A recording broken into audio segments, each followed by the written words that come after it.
What's going on, everybody? This is Tony. Welcome you back to another video here at Converse. And today I'm going to show you what I picked up for New Comic Book Day on Friday, and I have a mail call. So let's go over that intro and we'll get right down to it.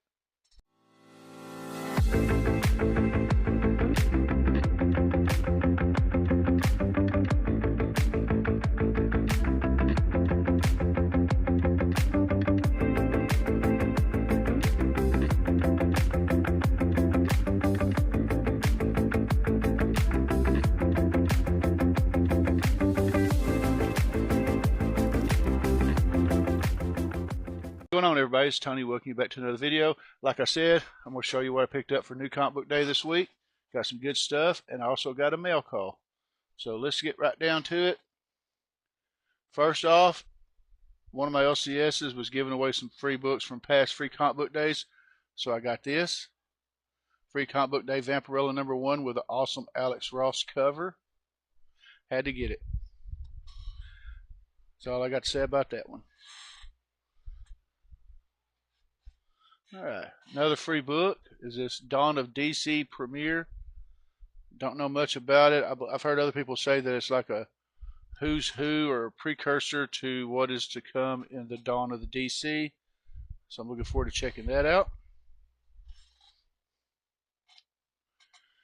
Next up, we have Flashpoint Special Edition #1. This is a reprint of some sort, and I think they re-released this to go in conjunction with the Flash movie that's fixing to come out.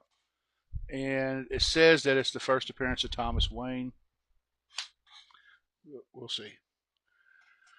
Moving on, the last of the DC for now. Green Arrow #2. Now, I really liked the first issue. It really surprised me. Ollie is stuck in some strange world, and all of his family is trying to get him back. And I don't remember who it is, but one of the characters ended up where he's at. And it's got some pretty decent art. And I've actually been pretty excited about the Green Arrow series so far. I'm looking forward to reading that one.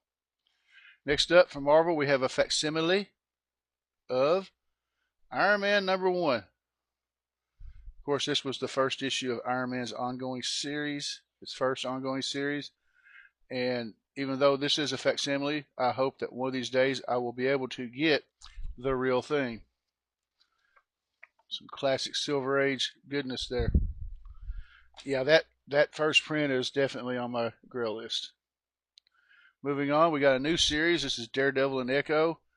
And all I know about this one is they're having to deal with the Demo Goblin. I wasn't even aware that. I don't know if this may take place in the past or what. But the art looks pretty decent. So we'll see how that one goes. Continue on with Marvel, we have Hallows Eve #3. This has been a really good series. Apparently Spider-Man is stepping into the mix as Hallows Eve is trying to figure out a way to break her beloved Chasm out of a prison in Limbo. And she's also having to deal with Maxine Danger and the Brand Corporation. Excuse me, the Beyond Corporation. All right, Image Comics. We got King Spawn, issue #22. I don't know who did that cover, but that is pretty awesome. Looking forward to that.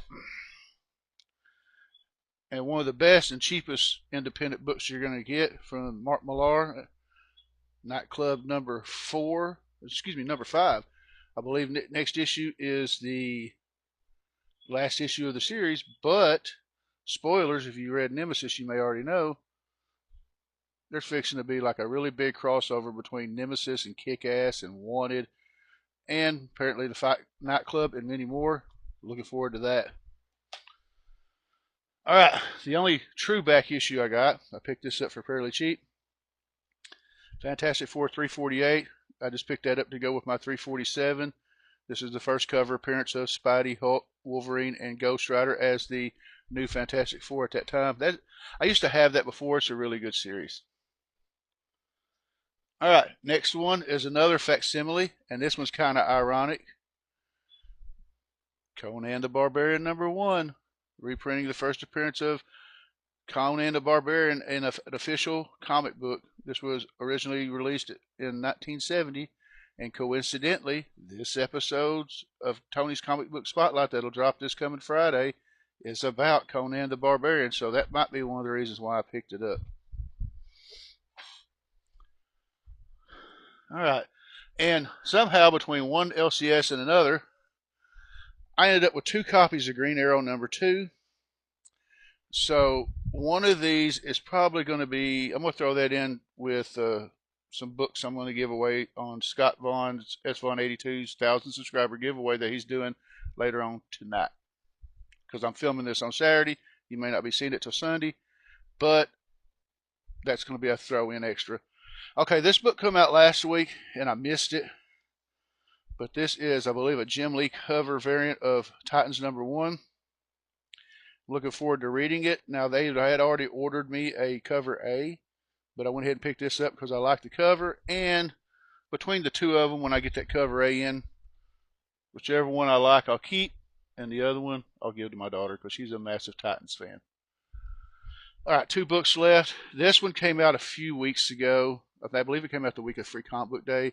And for some reason, I didn't get it, even though I love the first volume, because the first volume was remarkable. But this is Animal Castle, Volume 2, Issue #1, continuing the story of the animals that are living under the purgatory of I can't even remember the main character, but he was like a bull or something.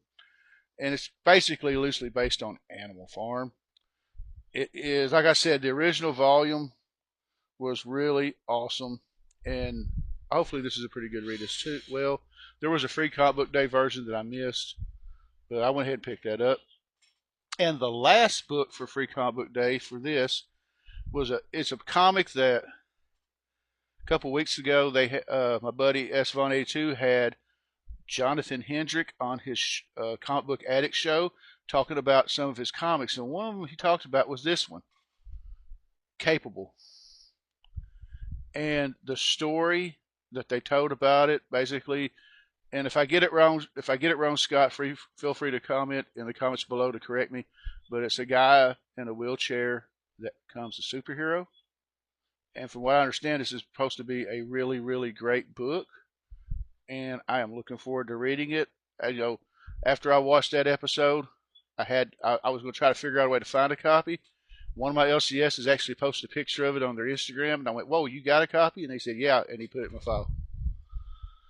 All right, that's all of the comics that I got. I do have a mail call, and as you can tell, it's not a comic. It's a book, regular novel. Because one of the things I love as much as reading comics is reading Forgotten Realms, Dungeons and Dragons, and my favorite character is Drizzt Do'Urden. He's been, as far as I know, his name has been pronounced Drizzt Do'Urden, Drizzt Do'Urden, Dritz Do'Urden. So I've been calling him Drizzt for going on 30 years. So don't be surprised if I jump between names.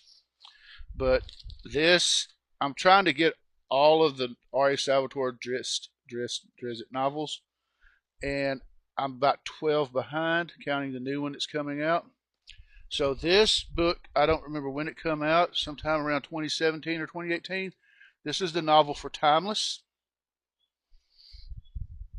which I'm currently have an audio book, but now that I actually have a physical copy, I will be reading this.